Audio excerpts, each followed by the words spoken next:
Carol and I have been married for 16 mostly wonderful years. We have a lovely 14-year-old daughter named Jenny. We initially wanted another child, but Carol went on the pill right away, and we both got involved with our jobs. We were both so happy with Jenny. Eventually, we felt like we didn't need another child. I love my family so much and thought we created a loving marriage and a close relationship.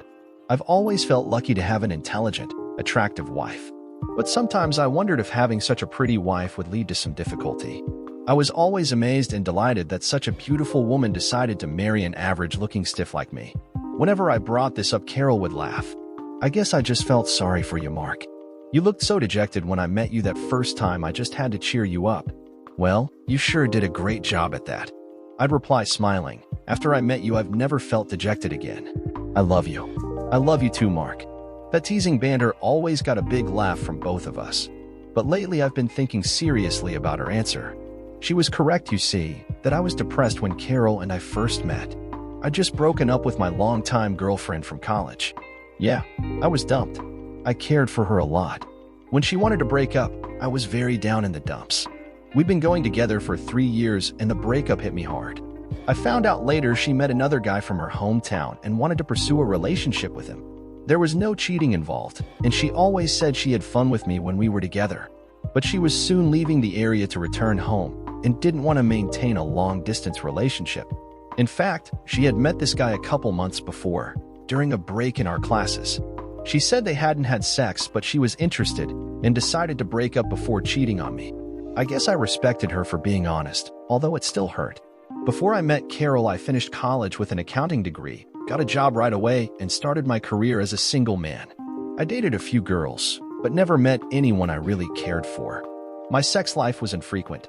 None of the women from work turned me on. I partied with some friends after work. But my career was my life, and in a couple years I was making pretty good money. It was by chance that I met my future wife. I was invited to a friend's house for a party. My friend Jim Simpson, who I've known since my college partying days, and his wife Martha kept trying to set me up a few times with some eligible females. It was at one of these house parties that I met Carol. She was introduced to me at the party, and we hit it off. Carol's a tall, vivacious natural blonde, with a pretty face and a slender but shapely figure. Jim pointed her out and said she, like me, had broken up with her boyfriend and was available. She was so pretty that I found that hard to believe. Why would any guy in his right mind break up with a beautiful woman like her? Carol was pleasant and told me she's an art major and was graduating soon. She was not only beautiful and intelligent, but funny, outgoing, and very easy to talk to. We ended up chatting for most of the party. She agreed to meet me the next weekend, and we began dating. Soon we had sex and became an item. Not long afterward, we were a couple.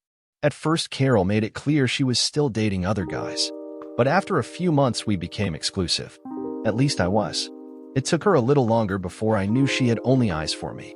I was already a CPA when I met Carol and established in my career. I think the fact that I was making good money and could afford to take Carol to places her previous boyfriends never could was a big factor in her decision to marry me. I know being financially stable was important to her, and when I showed her my new home, my sports car, and took her to nice restaurants, she was impressed. I'd like to think it was my good looks and charm that attracted her. But being honest, I knew that I was only average looking and kind of reserved, certainly not a stud. I believe she enjoyed our love making. I know I did. I found out she was a lot more sexually experienced than I, and had dated a lot of guys before me. In my mind, once we were married, it was forever, and those guys were history. She told me they were in her past, that she loved me and only me. I accepted her answer completely, and not longer afterward I asked her to marry me. When she said yes, it was the happiest day in my life. Jim Simpson had been a friend of mine for years. We played on a few sports teams and partied together. We lived in the same town and met up regularly to drink and hang out. Jim was married at the time. But when his marriage to Martha began to fail, I tried to help him get over his divorce. I found out later that he had been cheating on Martha, and she found out about it. She hired a shark of a lawyer and took my best friend to the cleaners. Jim's a handsome guy, loud and bigger than me. Once he was single and we went out together, I can see that women were attracted to him. He did date some really sexy chicks, even bringing them over to our house for parties and dinner. None of his relationships lasted longer than a few months. Carol and I talked about his problems, and she was the one that pushed me to keep inviting him over to our house. She kept telling me that Jim was down in the dumps about his life and needed our support. That didn't seem to fit because I knew for a fact that he didn't need any help to get dates. Carol was insistent that we remain good friends and help him get over the bad memories of his divorce. I often told Carol she didn't need to worry about him so much. I didn't want to unfairly characterize my friend, so I never mentioned that he was a liar, a cheater, and probably deserved the divorce. I brought up that Jim was a good-looking single guy with a well-paying job and told her how women seemed to flock to him everywhere we went. She disagreed. Carol said he just hid his depression about his failed marriage, that he was our friend and we couldn't let him down. I guess I just went along with her opinion and kept up our friendship. He was my best friend for years, and the truth is I was happy to have him around. That was the situation for a number of years. However, in the last few months, things began to change. As usual, Jim came around quite often, and as had been the case for some time. But Carol increasingly kept bringing up his supposedly fragile emotional condition. It was strange because Jim didn't seem depressed at all. But she'd been like this for so long I considered it a normal topic of conversation. However, when things grew even stranger around our house, I became suspicious. I was working harder than ever as an accountant. But over the last couple years, my career had stagnated. I hadn't gotten the promotion I deserved. I still had a number of important clients and was still making decent money. And I was still providing Carol, Ginny, and I have a good living. Carol was also working part-time at an art studio making a small income. So our finances, while not improving too much, were still on a sound footing. The problem was that after 10 years at my firm, I wasn't making the money I thought I should, considering the long hours I had to put in. I hoped for another raise to make up the shortfall. But when the economy took a downturn, upper management decided to have a series of layoffs. I kept my job, but my salary was cut. Luckily, Carol was still working and our lifestyle at that time was pretty conservative. The problem arose when I told my wife we'd have to cut our expenses. When I informed her that we'd have to cancel our annual vacation, she was shocked. I explained the situation and told her in addition to cutting our vacation, we'd have to cut back on a few other luxuries such as going out so often. At the time, we usually went out every weekend to dinner, dancing, or to a show. Carol didn't understand why after working so many years our finances were in such a bad state. I went on to explain to my dubious spouse that my income had dropped and my prospects for a promotion in the short term were not good. Carol had always enjoyed an active social life. She had lots of friends, some of which were rather snobby. She loved to dress up and enjoyed attending expensive social engagements. In the past, I reluctantly went along with her wishes when she'd accept invitations to some gala. But with my diminished income, the rather large mortgage, the car payments, and my responsibilities to our daughter's education fund, we had to cut back somewhere. Carol was not pleased when I informed her that we could no longer maintain our lucrative lifestyle. She was flabbergasted when I suggested canceling going to some of the expensive restaurants with her friends. Of course, that conversation led to an argument and eventually a big fight over our future. At first, I didn't think it was unusual when my friend Jim was around during some of these arguments. He was coming over to our house several times a week at the time, so it was inevitable he'd witness some of these discussions. It was rather awkward when he seemed to favor Carol's side of the argument. He wasn't obvious about it. As Carol and I would discuss our issues, he'd listen for a bit, then offer an occasional comment which on the surface seemed to be conciliatory. But when I thought about it later, he seemed to always agree with Carol. When I brought up canceling outings with our friends, Carol turned to Jim and asked how he felt about it. The big guy would act thoughtful, but eventually would agree with Carol. He would reiterate her arguments and even offer to help us out with our finances if needed. I didn't like that answer. He went on to offer to drive if we wanted to go out somewhere. If Carol and I wanted to go to a club that had a cover charge, Jim even offered to pay whatever fee was required. If we're invited to a party, he'd pay for some sort of gift if necessary, so we wouldn't have to go with empty hands. I thanked him, but said no thanks. I want to make my wife happy. But I was irritated that he always offered to come to our financial rescue. I knew he could afford helping us out. He had left his previous job and was now working in some sales job, apparently doing quite well. One evening, Carol invited Jim over for dinner without telling me, which happened quite regularly now. As usual, she was a great hostess. We enjoyed a pleasant conversation as we finished the delicious dinner Carol cooked. After our daughter left to do her homework, we retired to the living room and opened a bottle of wine. We barely poured our wine and sat down before Carol reminded me of the upcoming annual charity event. I'd forgotten about it, although it was something we went to every year. I listened to her telling how many of our friends would be there and how nice the event was.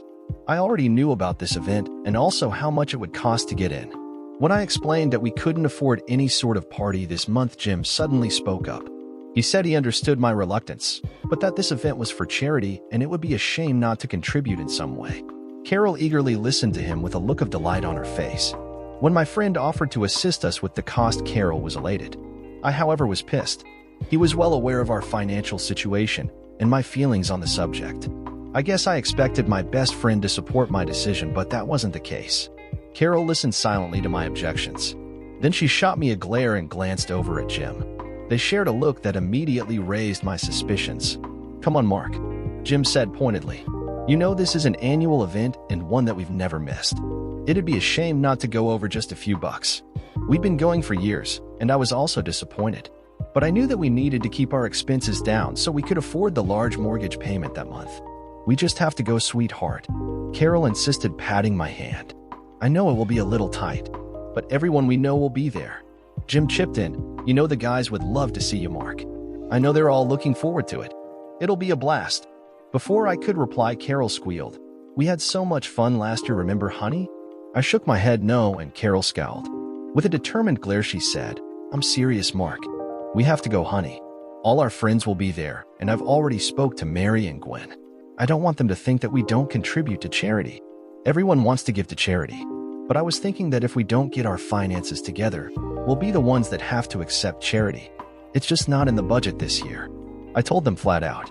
"Maybe next year, but it'll be a blast," Jim said, smiling. "Of course it will," Carol said. She pouted and turned to Jim. "But darn it, Mark just doesn't want to go." Jim questioned my decision again. Before I could answer, my wife began to complain about how cheap I was. Nothing she said was a secret. I had been holding back on some of our expenditures. She turned her attention to Jim and listed several times she couldn't do what she wanted because I refused.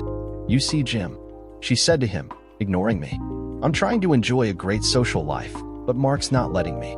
He's getting cheap in his old age." Carol made me sound like a disagreeable old man. I tried to reply calmly, but it was difficult. "I'm not cheap, Carol. Just realistic. Despite what you think, we're in a bit of a slump. Spending money we don't have is just stupid. In our situation, I don't want us to overextend ourselves. But think of all the good that we can contribute, honey." Jim quickly added, "You know it's a charity event, right, Mark?" "Of course I do," I exclaimed in exasperation. "But it's $75 a plate. Then there's the parking fee at the club. And after an expensive dinner that we can't afford, there's the charity auction. We'll be expected to bid on overpriced items that we'll never use. Charity or not, we can't afford it." That led to an acrimonious discussion about my diminished position at work and my reduced salary. Jim already knew some of it, but they were sensitive issues I wanted to remain private because I was rather embarrassed about it. Carol smelled blood and was really venting now. She complained openly to Jim about her disappointment with me and frustrations with our lifestyle. I didn't want her to divulge any of that stuff, but it was too late. I admitted we had to cut back expenses to make sure Jenny's education was taken care of and we could make our mortgage payments. I hoped that would put some sense of reality into my wife, but she was unsympathetic. "See what I mean?" Carol sneered, gazing hopefully at Jim. "He always comes up with some dumb excuse not to go out." I was pissed. These two were openly ganging up on me, countering my arguments and totally dismissing my concerns. Carol was gazing hopefully at Jim, waiting for him to say something to support her. Jim glanced at her and then looked at me with a sympathetic look. "Well, Mark, why don't I cover you then?" he quickly offered. "I don't want to go by myself, and I have the cash. It's not a problem. It'd be my pleasure to take you and Carol out to this event. You know we always have fun. I'd be disappointed if you weren't there. After all, you've been there for me for the past year after my divorce. So in a way, I'll be paying you back. I'd love to take you both to keep me company. I'll drive and even pay for the babysitter too." "Really?" Carol squealed, elated he was coming to her rescue. "Oh gosh, Jim, that's wonderful. Thank you so much." Before I could reject his offer, she ran around the table, hugged the guy and kissed him, crying repeatedly, "Thank you, Jim. Thank you." I was steaming, not just about Jim contradicting my decision, but also by Carol's gleeful reaction to his offer. She cared nothing about my opinion and practically threw herself at him. Right now, she was gushing openly like he was her savior. I shot Jim a look of disapproval as Carol continued to hug him. Carol squealed and Jim bashfully accepted her praise, while I sat across the table feeling angry and disgusted. Despite what Carol said, I had no intention of accepting anyone's charity, even if it was from a friend. I was most put off by Carol's exuberant, physical response. By now, Jim had his arm around her waist as she kissed his cheek and hugged him warmly. In no uncertain terms, I quickly rejected his offer. My pride wouldn't let me accept a handout from anybody. They stopped hugging and Carol considered me coolly. "Come on, Mark," Jim said. "Don't be upset." Noticing my dark expression, he told me with a smile, "Let's just go to that thing and have some fun. We can worry about the money later." "No way, damn you.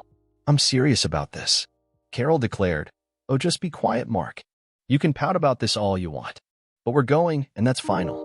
We'll see about that." She looked at me like I was crazy. She got a weird look on her face, shook her head, and pulled away from Jim's embrace. Then she trotted to the kitchen, grabbed her cell phone, and called up one of her friends. With Carol in the other room, Jim and I sat there in silence.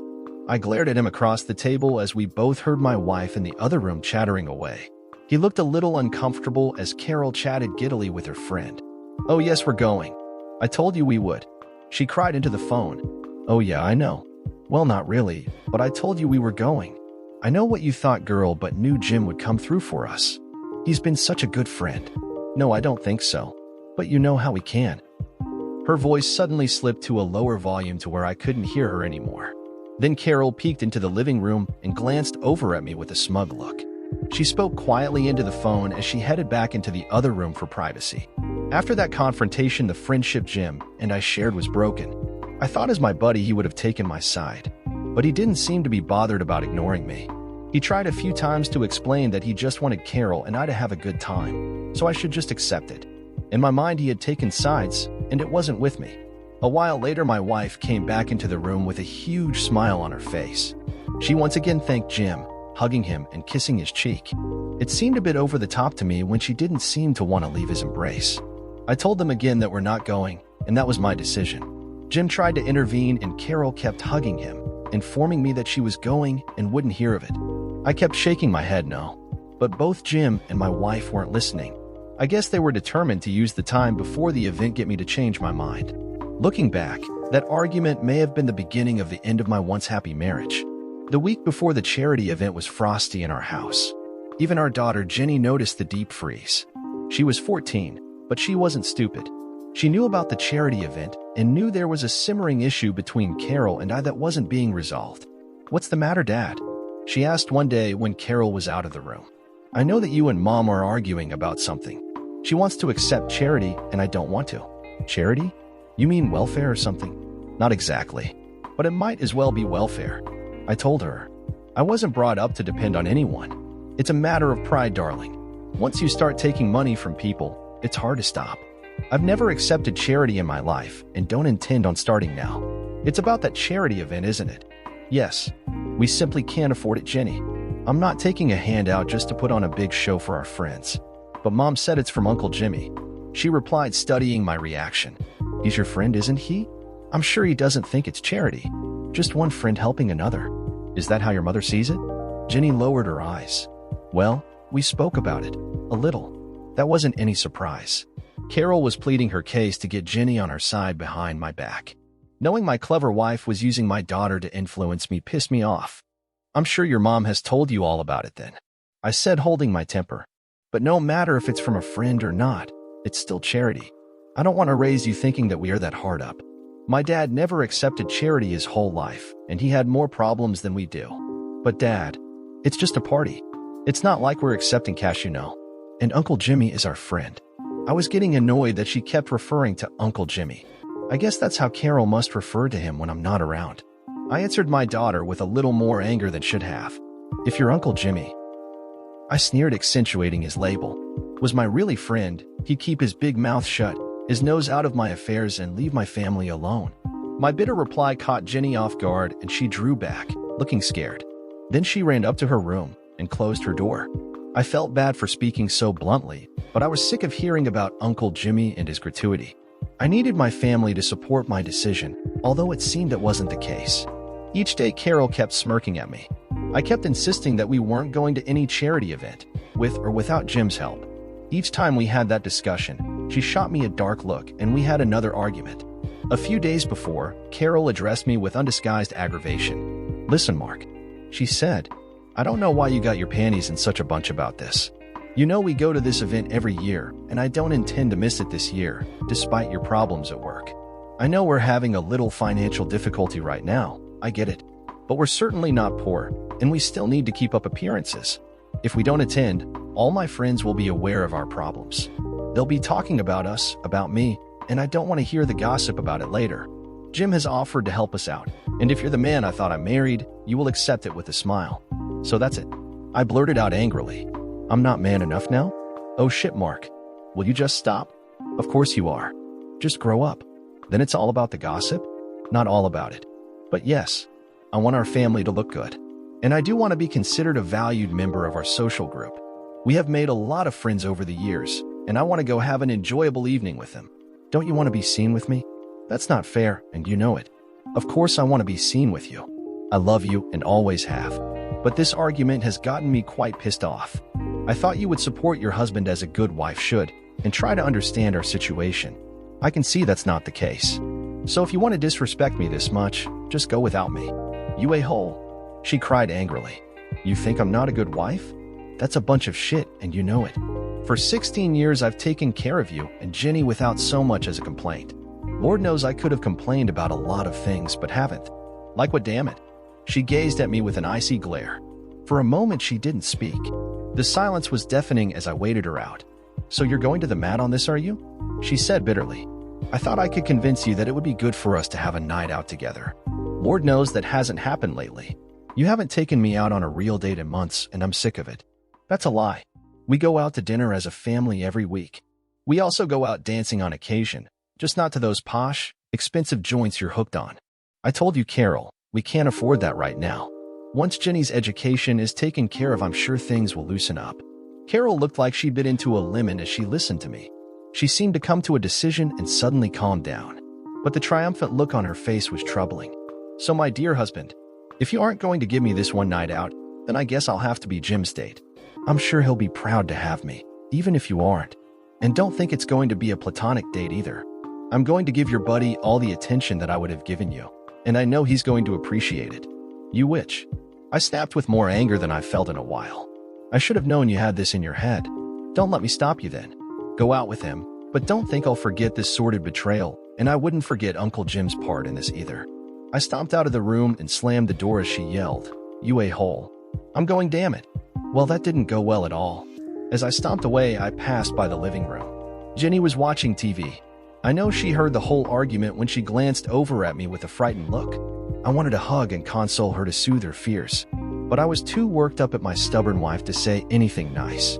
So I just went out on the patio and sat in a chair, steaming. The day before the charity event found our house bitter cold. Jim called me a few times during the week to convince me to change my mind. I wasn't having it, and the last time I just hung up on him. Our finances were shaky enough, and we simply had to cut back. I had to face facts to keep our family secure, even if my wife wouldn't. If she wanted to make an issue about this, then she was going to get her wish. The night of the event, I'm sure Carol fixed dinner, but I made it a point to stay away and eat out at some cheap place that night.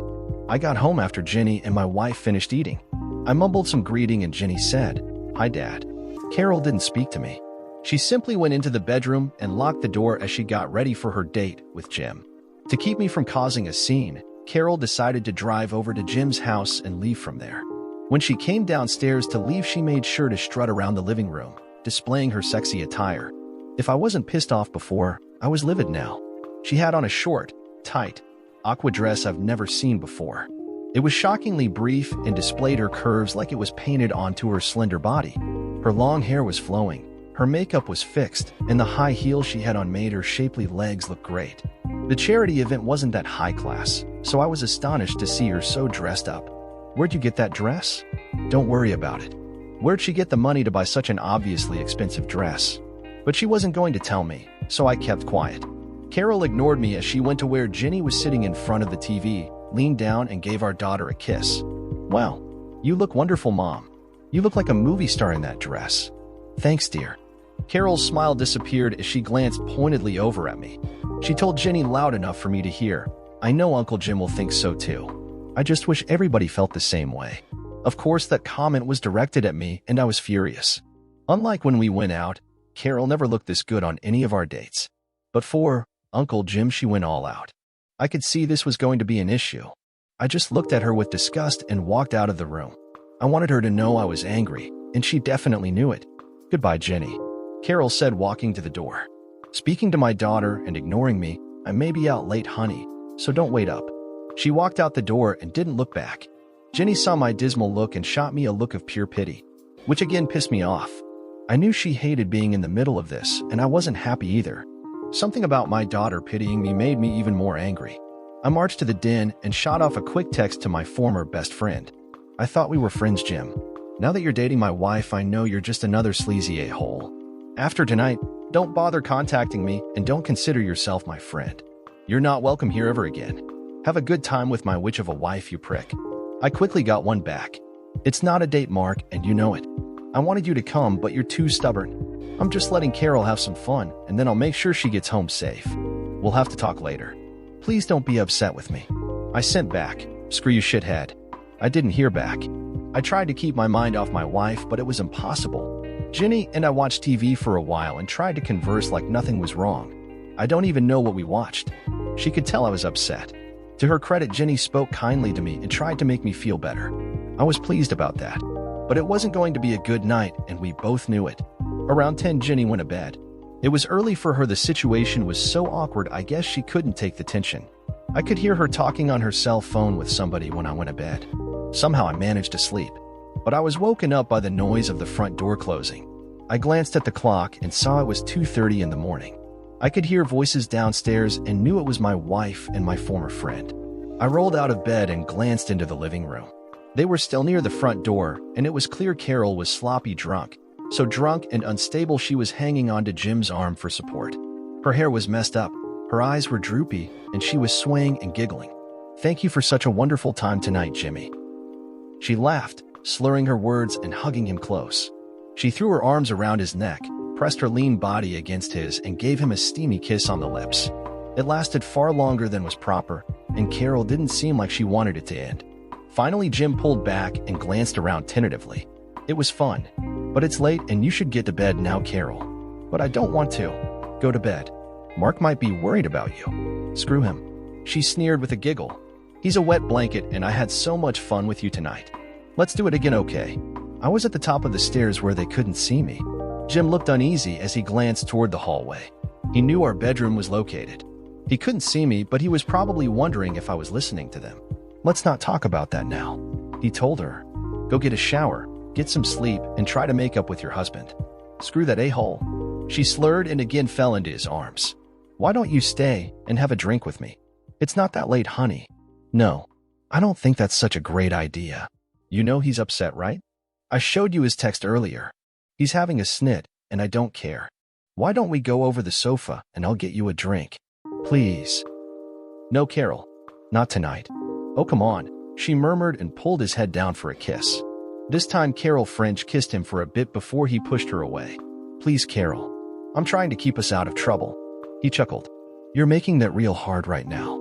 I was already pissed, but I was dumbfounded when I saw her hand move between them and clutch his tool through his trousers. "I can tell you're hard and big too." She giggled merrily. "In fact, I've known you were quite big every time we danced together." "Come on, don't go yet." Jim was smirking, but pulled her hand off his tool and said, "You better stop." "Come on, Jim. I can tell you want to stay. Let's go to the sofa and let me show you how much I appreciate all the attention you showed me tonight." "No, I'm serious, Carol," Jim said, looking more worried. "I know you're a beautiful woman and I'm horny, sure, but I don't want to cause any more trouble with Mark. We are friends, you know, and you're my friend too." Carol slurred with her hand onto his crotch. "Mark's asleep, and he doesn't give a shit about me. I want you to be my special friend, Jim. Please come and stay for a little while." I couldn't take any more of this shit. I stepped into the room with a look of hate on my face. "Yeah, Jim," I said curtly, startling them both. "Why don't you be Carol's special friend, you a-hole?" Jim and Carol both jumped at my presence. In a sarcastic tone, I continued, "Why don't you stay for a little while and screw my cheap, drunk, 304 of a wife? After such a nice date, I'm sure she'll love that." Jim's eyes widened and his face fell. He pushed my wife away and Carol gazed at me with bloodshot eyes, trying to focus.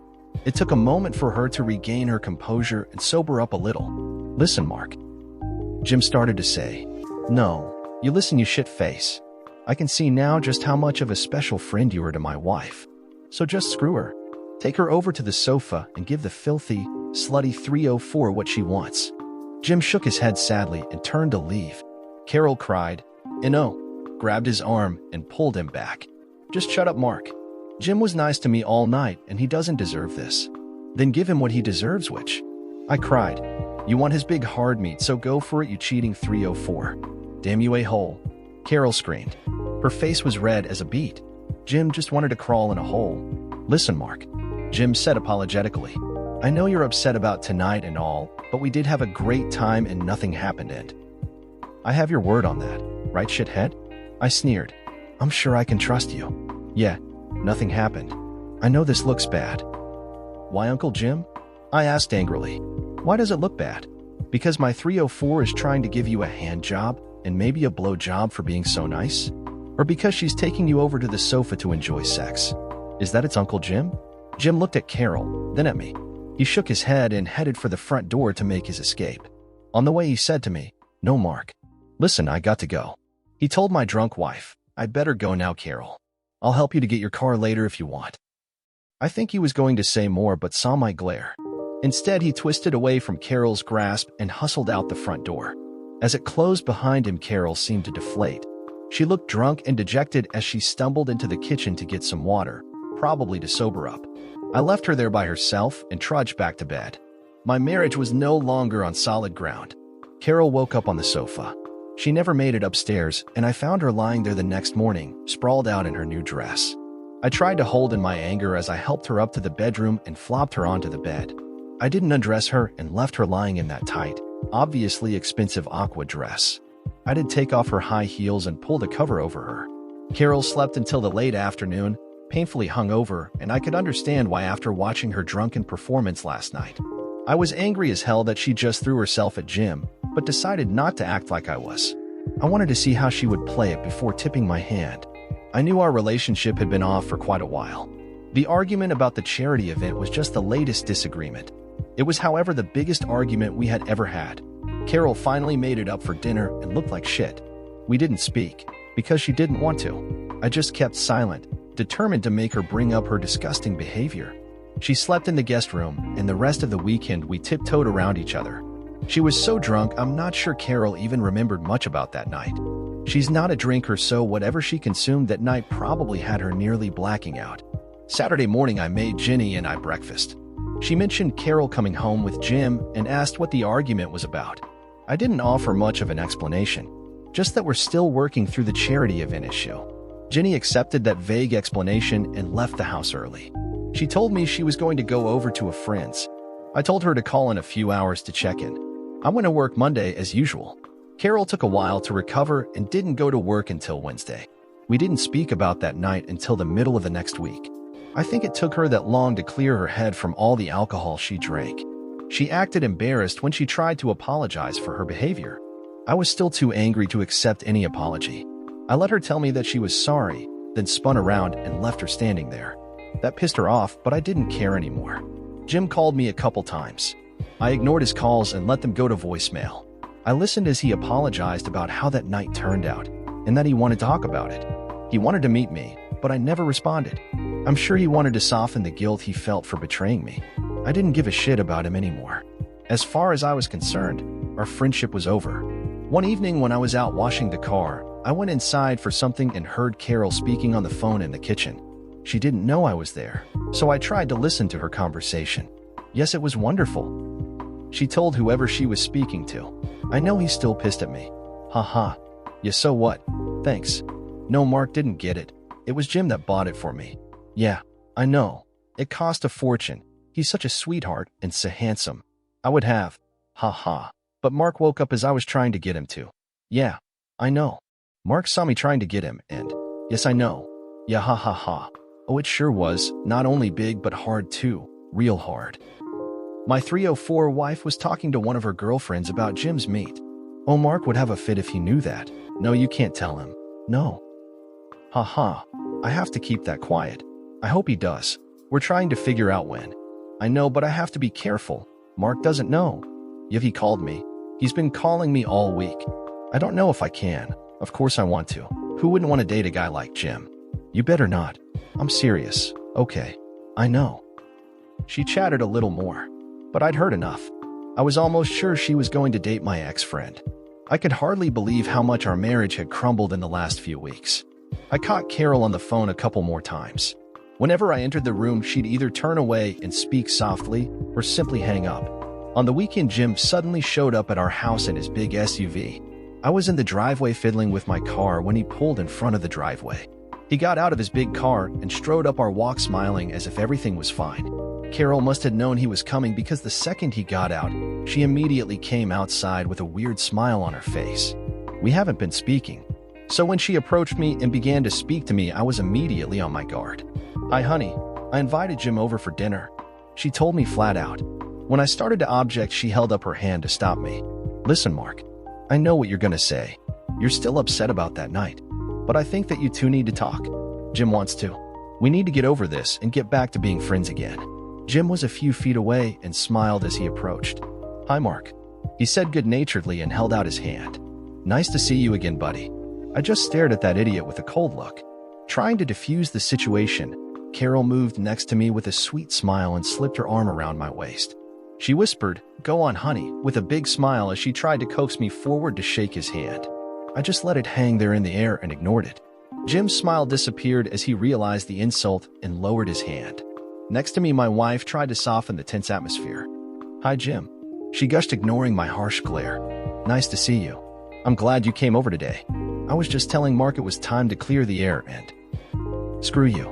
I snapped. Carol was startled. Her bright smile wilted a bit. Please, Mark, Jim said. I know you're still upset, but... Oh, you got that, did you? I felt my wife's arm tighten around my waist. She snuggled against me, trying to keep me from getting any angrier. Please, honey, Carol purred, pressing my arm against her breast. She tried to kiss my cheek. Don't be mad at him. It's my fault what happened, not his. Jim's been your friend for so long, and I know you miss him. He misses you too, right, Jim? That's right, Jim quipped. Come on, Mark. No hard feelings, right, buddy? I shot him a look that could kill. Then I twisted out of Carol's grasp. I looked straight into his eyes, wishing I could shoot this creep. In an ominous tone, I asked him, so tell me, buddy, did you have a good time with my wife at the charity event? Well, yeah, of course we did. Carol chirped. We wanted you to come, Mark. It would have been more fun if you were there, honey. You would have loved it.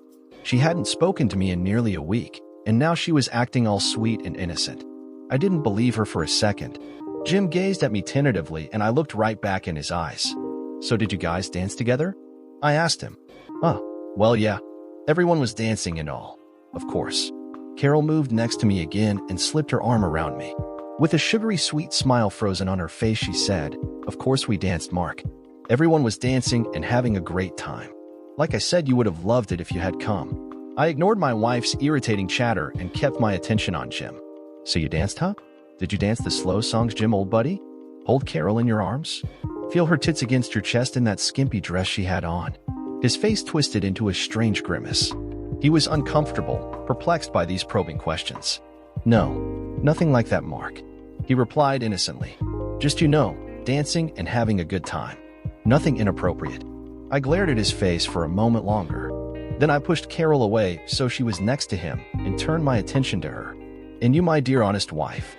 I sneered. Was it all just some casual, friendly dancing like Jim said? Just two friends engaged in some platonic activity, nothing inappropriate, right? Of course not, Mark. She blustered. I'd never do anything to disrespect you, honey. You know that. I pulled out my cell phone and opened up a picture. A guy I knew was at the event with his wife.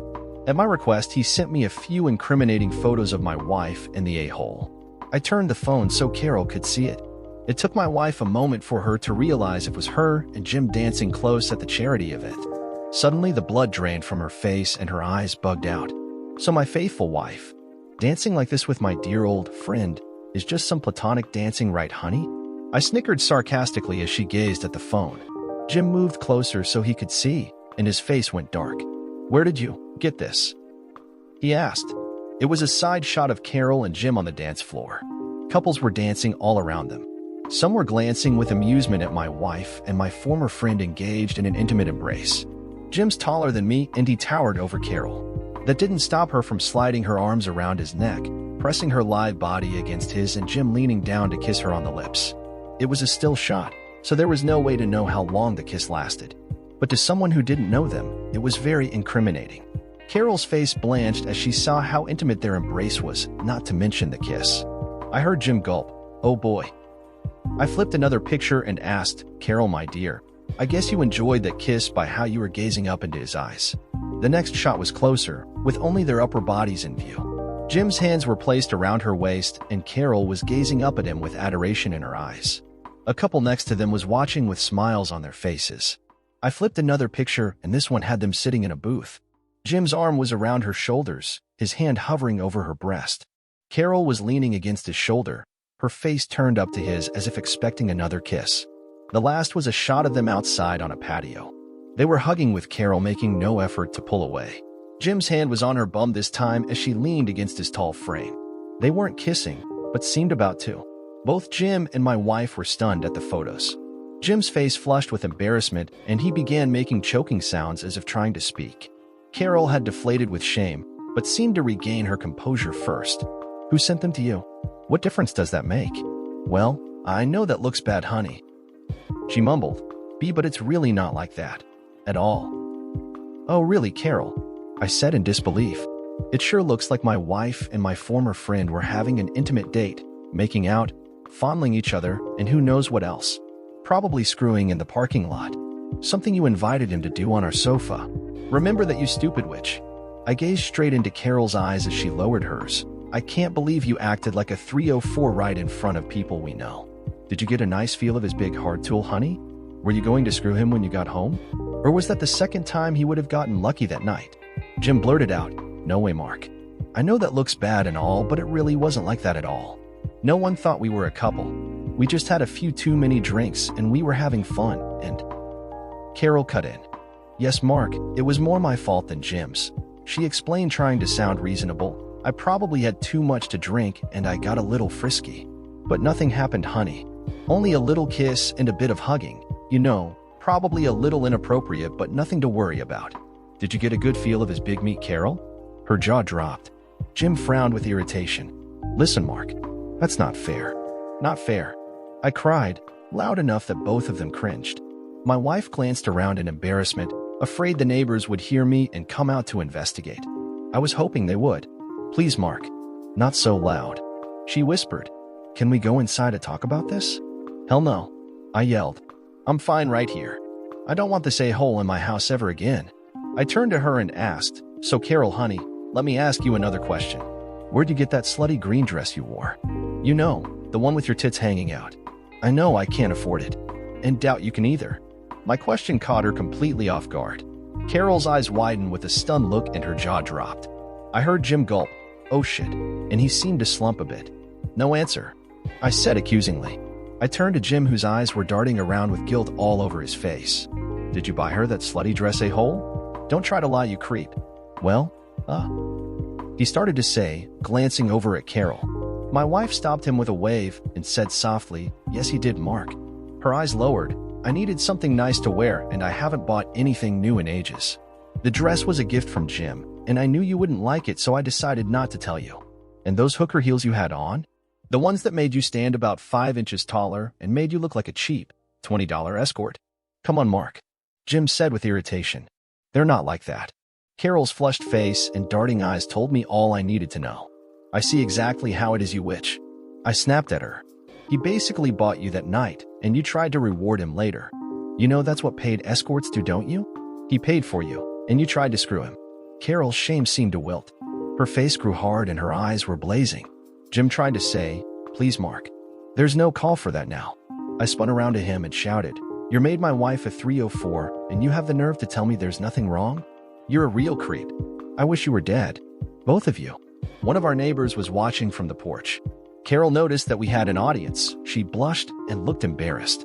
I had nothing more to say to those two and jumped in my car to leave. Jim moved quickly and tried to grab my arm. When he pulled me back, I twisted around and took a swing at him. I missed, and he shoved me to the ground before I could swing again. He could have flattened me with one punch. The guy is taller and bigger than me by at least 40 pounds. Not only bigger, but more muscular and athletic. A physical confrontation would only make me look foolish.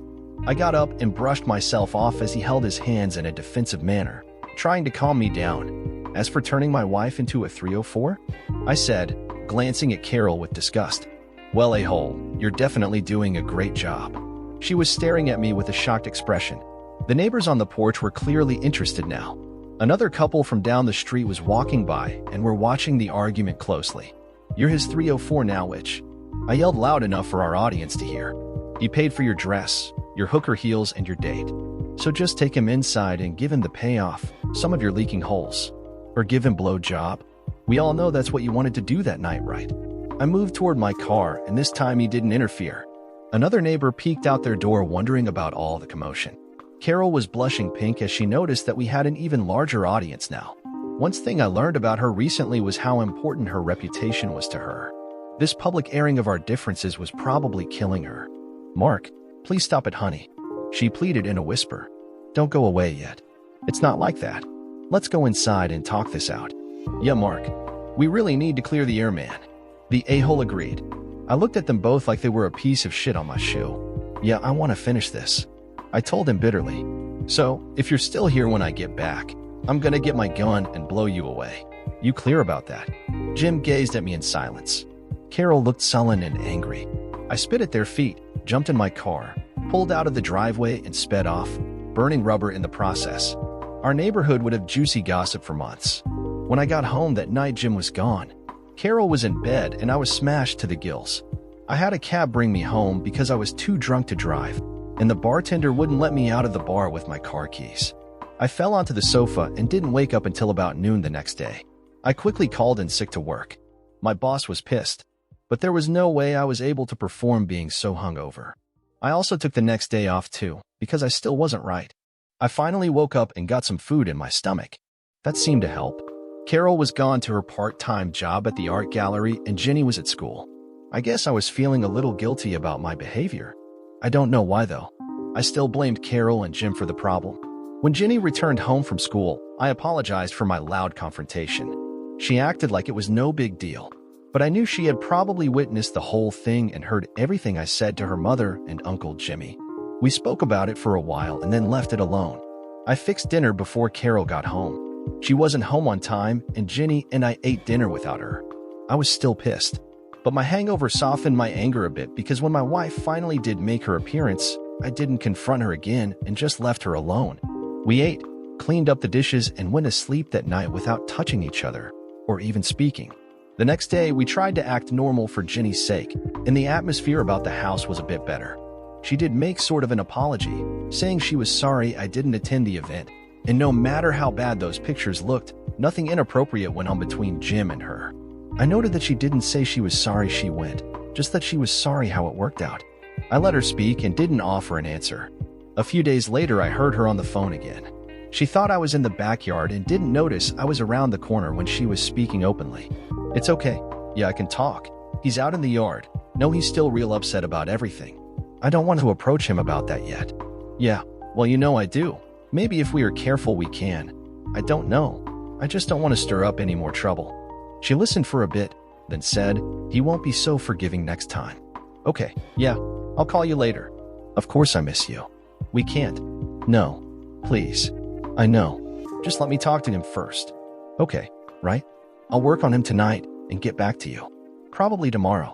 Yeah, I can't talk right now. He was out in the yard, but I'm not sure where he is now. Okay. That's okay. Right. Call me okay? Bye. Then she hung up. I knew something was up, but I wasn't sure what. I suppose she was speaking to Jim, but I couldn't be sure. Coincidentally, Jim called me that very evening. It was just after dinner when I was outside on the patio. It was Friday, and Jenny was sleeping over at a friend's house and would return Saturday afternoon. I saw the caller ID on my phone and debated whether to take the call. Carol suddenly trotted outside. Is that your phone, honey? She asked me as it was ringing. Now I knew it was a setup. Why don't you answer it, Mark? I grunted and picked it up. What do you want, a-hole? I grumbled, knowing it was Jim. Hi, buddy. I just wanted to talk. he said cheerfully. Carol was watching me as I replied, "Oh yeah? Well, I want a faithful, loving, honest wife." "So what?" "Listen, Mark, I know things have been a little tense between us, so I wanted to do something to break the ice." I didn't reply. "I'm having a little get-together at my house. I want to invite you and Carol to join us. It's just a few of our friends that are invited. It's all nice folks from the area that you know. I'm going to cook out, so you don't have to bring anything. Just show up and have a good time." I was silent as I considered his offer. The truth is that I was feeling a little regretful the past few days. Despite my anger, I still loved Carol. I know she misses having a social life like we used to and wished I could entertain her better. Jim used to be a good friend, my best friend actually. Despite my feelings, I missed having some guy to hang out with. I noticed that Carol was nearby staring out at the yard, but was clearly pretending she wasn't listening. These two were so transparent it was almost funny. "I don't know. Please, Mark. I know how you feel, but we can't go on like this forever. Let's bury the hatchet for a while and have a few beers with friends. Bring Carol and I'm sure we can all put this beside us." "Okay." I glanced at Carol. She looked over and smiled. "We'll see. I'll speak to Carol and we'll see. I hope you come. Both of you. It's just casual. I have all the food and beer taken care of. So don't worry about bringing anything. I know you'll have a blast, buddy. Hope to see you later." I set down the phone and Carol immediately asked, "Who was that honey?" "Nobody." Carol looked perplexed. "Nobody? Tell me who." She asked sweetly as if she didn't know. "Jim's having a party." I said indifferently. "Oh, really?" she exclaimed, smiling. "That's nice." "Yeah, he wants us to go. He wants to bury the hatchet." Carol seemed eager to speak, but she just smiled and asked, "So what did you tell him? Are we going?" "I guess so." She jumped over to me and hugged me close. After so long apart, I felt myself becoming aroused by the warmth of her body. "Oh, goody. That's great, Mark," she gushed. "I know we'll have a great time. Don't count on it." I snorted. She kissed my cheek, then bolted for the house to get ready. I was leery about this whole setup, but I was worn down from all the acrimony and was willing to see how this turned out. Either way, Carol couldn't blame me for not trying to improve our situation. As for Jim and I becoming friends again, that was doubtful. The party was actually quite nice. There were about 30 people there, which was more than I expected. Jim went all out with the food and drinks. Most of the people were married couples, with a few unattached females and a couple single guys. There were enough people there that it wasn't obvious that I was keeping my distance from Jim. Carol stayed by me much of the time. She did go off with her friends for a while and I hung with the guys. I drank some beer, but not too much. I wasn't going to get drunk and suddenly act like everything was back to normal. I think Carol noticed my distant demeanor. "Is everything okay?" she whispered. I didn't look at her as I mumbled, "Yeah, nice party. Isn't it though? I'm having fun. I hope you're too," she said, gazing into my eyes hopefully. Then she asked quietly, "Have you spoke to Jim?" My expression darkened and she noticed. "Sorry, I don't want to upset you, Mark." "Then just leave it alone. You two were such good friends, and I hope you will be again." "Forget it, Carol," I told her with a cool glance. "Jim and I will never be friends again, not like before. He's an a-hole and always will be. Let's just have fun tonight and not bring up some bad old memories." Carol didn't drink much and neither did I. Jim was busy playing host and only came over a couple times to ask how everything was. He had a woman with him, some hot chick he knew at work, and they were sharing the host duties. Carol drifted over to Jim and his date. They spoke for a while, and when Carol returned, she brought Jim's date over and introduced me. I just nodded and let my wife do all the talking. I don't even remember her name. She probably thought I'm an idiot for not acting more polite. But screw her and screw Jim too. After a few more minutes of awkward conversation, they went over to the bar and mixed some drinks. Later, Jim put on some music and people began to dance. Carol asked me if I wanted to dance. I said no. She was a bit put off, but didn't complain about it. The sun began to set and the couples with children began to leave. The rest of the crowd began to drink more. A few other couples showed up and joined in. Soon the beer was flowing freely and the party was starting to get rowdy. Several of the wives we knew were no longer dancing with their spouses. A couple guys asked Carol to dance. She warily accepted after getting my tacit permission. I stayed in my seat and just watched her in silence. Carol is an attractive woman, so it was no shock when guys kept asking her to dance. She danced some of the fast songs, displaying her moves, which were very sexy. When the slow songs came on, she was regularly glancing at me. Normally, she could be quite flirty at events like this. Tonight, she kept her flirtatious behavior to a minimum. She did seem to enjoy herself, but didn't dance too close with any of her partners. Nothing like the pictures I saw of her and Jim at the charity event. And she didn't dance with Jim. When she noticed I wasn't joining in the wife-swapping atmosphere, she quit dancing and sat by me. Carol had briefly left my side and was talking with her friends when Jim's date came over and asked me to dance. I politely refused. She flashed a pout and asked if I wanted another beer. I told her no thanks. She was a pretty young thing, cute with a nice body, typical of the girls Jim always had around him. But I had no interest in her and tried to give nonverbal hints that I didn't want her company. Instead of getting the hint, she plopped down next to me, gulped her beer, flashed a huge grin, and started a conversation. She wouldn't leave, so to be polite, I chatted with her. She seemed a little drunk and kept giggling at things I said that weren't funny. Between giggles, she kept touching me, rubbing my arm and my leg while laughing. She kept offering to get me another beer. I kept refusing, and she kept trying to get me up to dance. At one point, she stood up and began pulling on my arm, making a big scene in front of the people around us. Everyone was laughing at my reluctance. I was embarrassed and asked her to stop. She stopped and began talking for a while before she did it again. But this time she slipped and accidentally fell onto my lap. I tried to get her to her feet, but she resisted. She just stayed there laughing, rubbing her tight little bum on my groin with her arms around my neck. I removed her arms from my neck and lifted her up. As I was moving her, I happened to glance across the deck. There was Jim and Carol next to each other. They were speaking softly together, but were really watching me fend off this drunk girl. Suddenly, I knew what was up. This whole party was a setup. They were trying to manipulate me into behaving as they had at the charity event.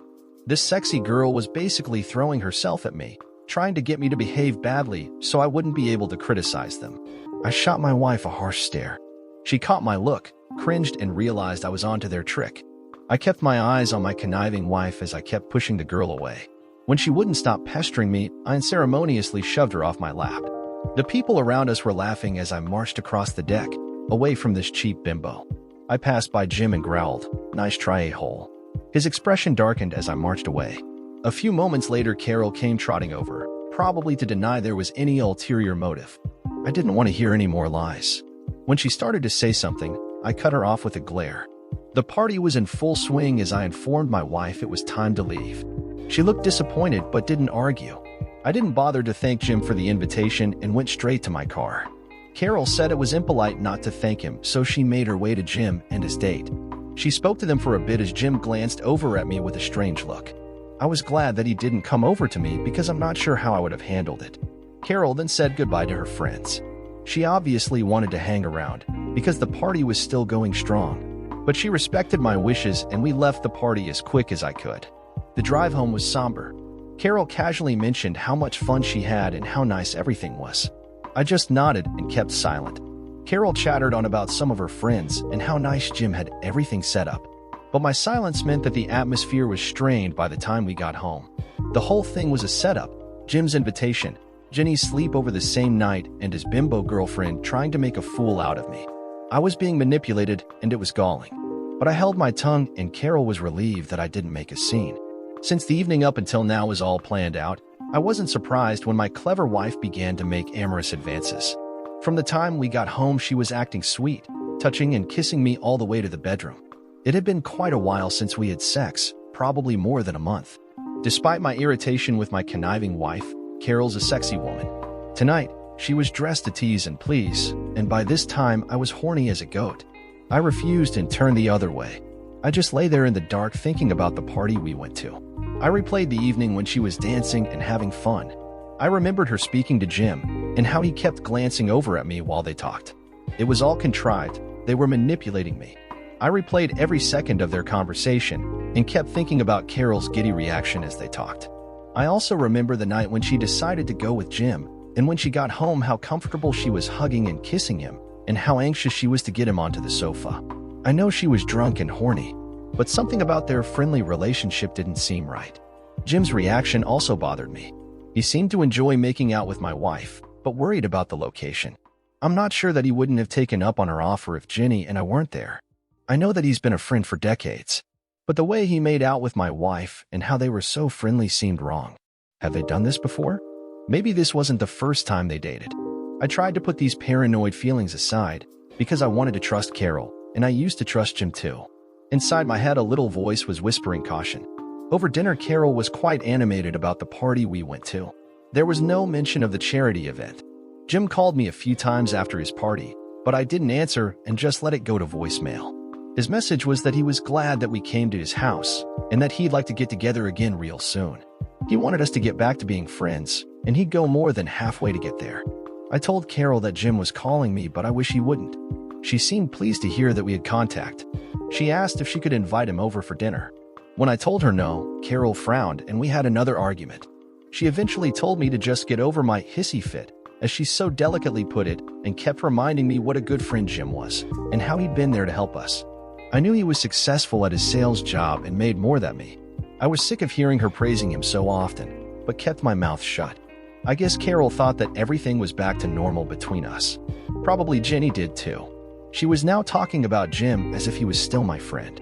I wasn't actually there yet, but in the interest of keeping the family atmosphere pleasant, I held my tongue. That turned out to be a big mistake. I tried to keep tabs on Carol, but since she worked part-time and I was very busy at my job, it wasn't possible. She was home each night when I got home, and she always had dinner ready for Jenny and I. We tried to have sex, but she seemed distracted at times, like she was just going through the motions. Of course, I got off. But if I expected all the little kisses and touches our lovemaking had been before, that didn't happen anymore. I was disappointed in our degraded relationship. But with my job taking so much of my energy, I didn't have the patience to address it. Carol didn't seem like it bothered her at all. She kept up the house, kept Jenny taken care of. We were barely making love now. I guess I should have been happy for that. I managed to get off early one night and wanted to take Carol out to dinner. An early evening lately meant getting home before 6 o'clock. It would be a late dinner for us, but I thought I could get Jenny to stay over at her friend's house that night, and we could go out later. Of course, our finances were stretched, but I thought we needed some time to reconnect. It had been weeks since we'd gone out together on a real date. I called home, but Carol wasn't there. So I called her at work that afternoon, and a woman answered and told me that Carol wasn't available. Oh, all right. Will she be available later? I asked her. Not today. She took the afternoon off. She told me. She should be back on Monday, though. Can I take a message? No. I'll try her then. I was perplexed. She wasn't at work. She hadn't called me and never mentioned that she had plans to take the day off. I called her cell phone and it rolled over to voicemail, so I left a message. Hi, Carol. Just wanted to ask you out for dinner tonight.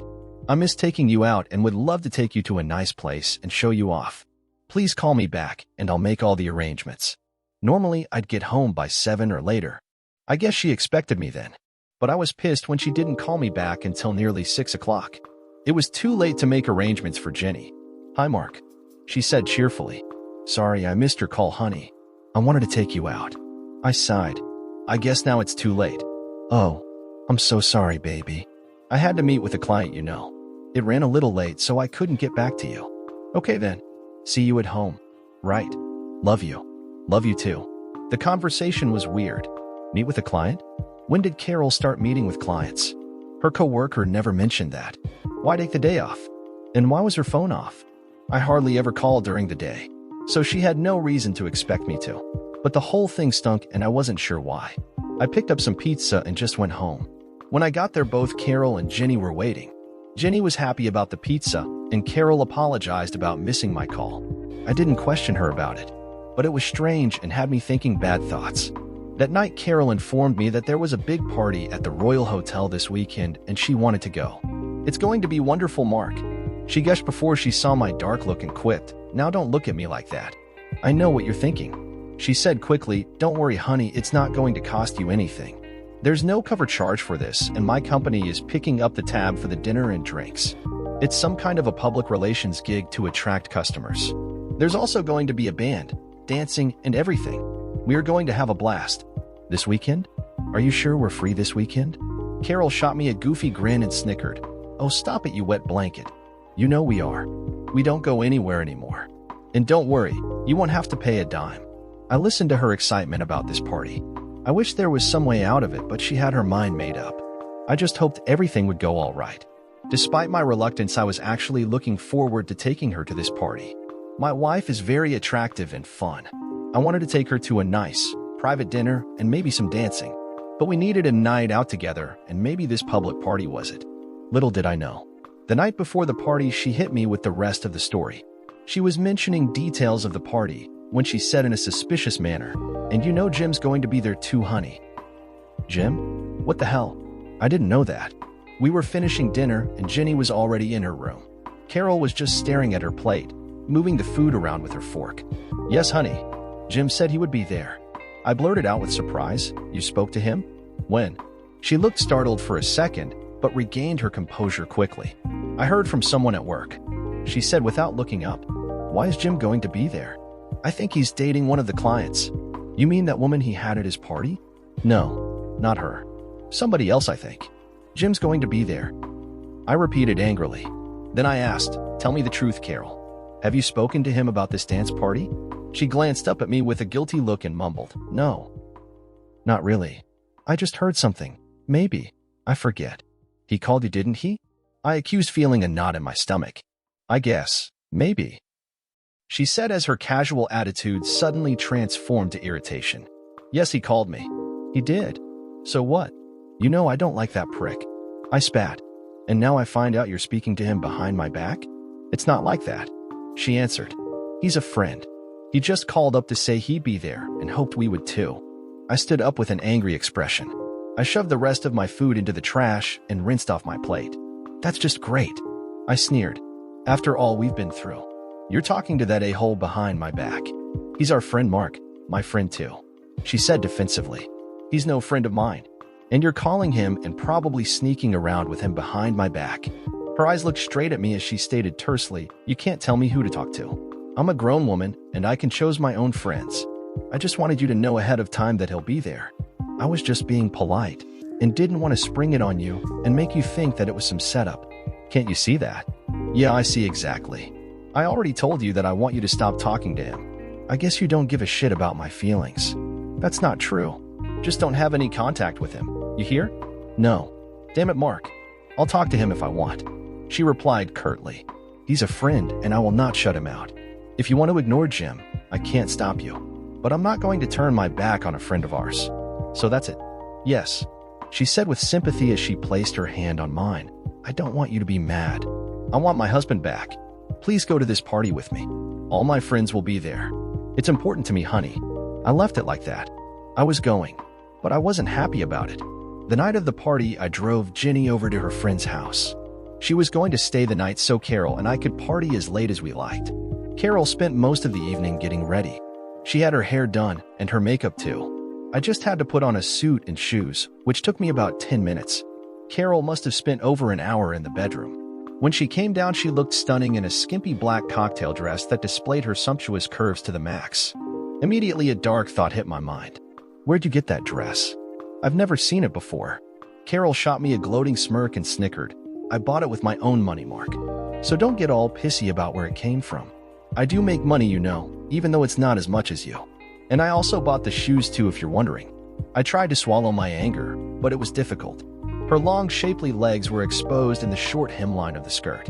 The high heels made her calves flex every time she took a step. The dress was low-cut, which showed a bit of cleavage.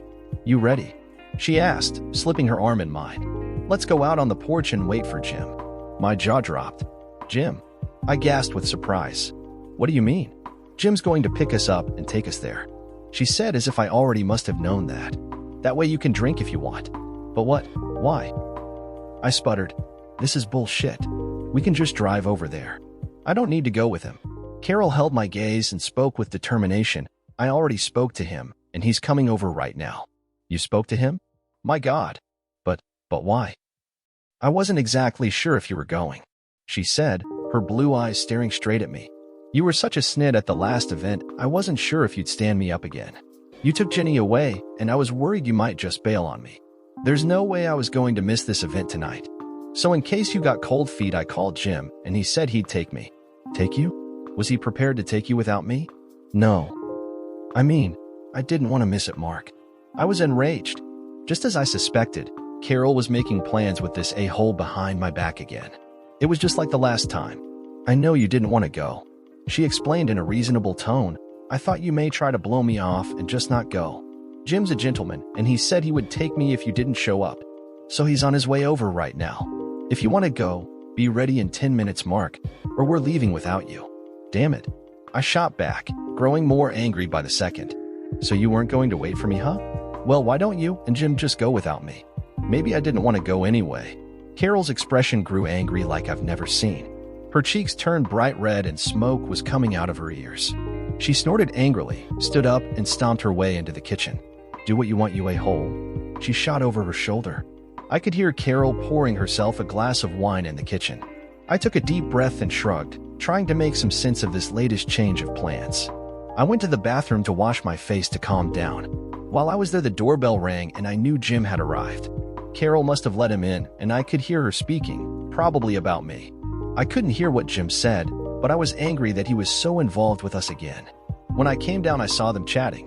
My blood boiled and I could not hold it any longer. I told Carol, since you two already planned to go together, leave. Come on, honey, don't behave like that. Carol mumbled. I don't want to go if he is going with us. I wanted to go with my wife, not his friend. I saw Carol stand up and leave. I guess the marriage was over now. She returned later that night and just got in bed. Next morning, Carol was still giving me the cold shoulder. But we did speak about normal things at times, the girls' schedule, household chores and such. But there was a lack of warmth that was obvious. Work was giving me a hard time as well. My boss had me working late most nights. So, I guess I wasn't around as much as I would have liked. One evening, I got off early and came home to find Jim in the kitchen having coffee with Carol. I nearly exploded, but they barely reacted when I came in. When I asked him why he was there, he seemed a bit unsure before Carol mentioned she needed some boxes brought down from the attic, and since I wasn't around, she asked him to help. Jim would just nod and tell me it was on the way home from work, so it was no problem. I accepted her explanation and went upstairs to shower. When I came down, he was gone. I had another hard week at work. It sucked so much I was desperate to keep things calm when I finally got home. Somehow Carol seemed to have accepted Jim back into our house. Any complaint I had about that was met with a huge argument. A couple times when I got home late, I found out Jim had already eaten dinner with my family. While I ate the leftovers, Jenny was very excited and told me Jim had given her a new pair of sneakers. Another time she said he bought her a jacket. Each time she relayed this info to me, seemed delighted to have him around. Carol did as well. One evening I got home and found that Carol fixed some great food. Jim was there again. They were all chatting loudly as I walked in. Carol glanced at me without speaking, almost daring me to make a fuss. When I didn't, they went back to their conversation, ignoring me as I sat down to join them. It was around that time when I began to feel like a third wheel, basically an outsider in my own home. Carol and I were speaking, but barely, and sex was not happening. I couldn't help feeling that Carol really didn't care if I was there or not. If Jim was there when I got home, he acted friendly and asked me about my work. He acted like he wanted to know how things were going. So I replied, not wanting to make a fuss about his presence. But soon I began to resent how often he was around and how eager my whole family seemed to be accepting him there. One evening after a particularly long visit, I took Jim out onto the back patio to have a word with him. I expressed that I was uncomfortable that he was around so much. I told him that if he came over from now on, I'd like a phone call beforehand, because it was only polite to call me first. He listened in silence, gazing at me with a strange, disinterested expression. He said no problem, that he didn't want to cause any problems, and he'd respect my wishes from now on. I thought that was the end of it. Boy, was I wrong. That evening when Carol and I got in bed, I remembered how she had reacted during dinner, seeming to be in a great mood, chatting and laughing at things Jim said.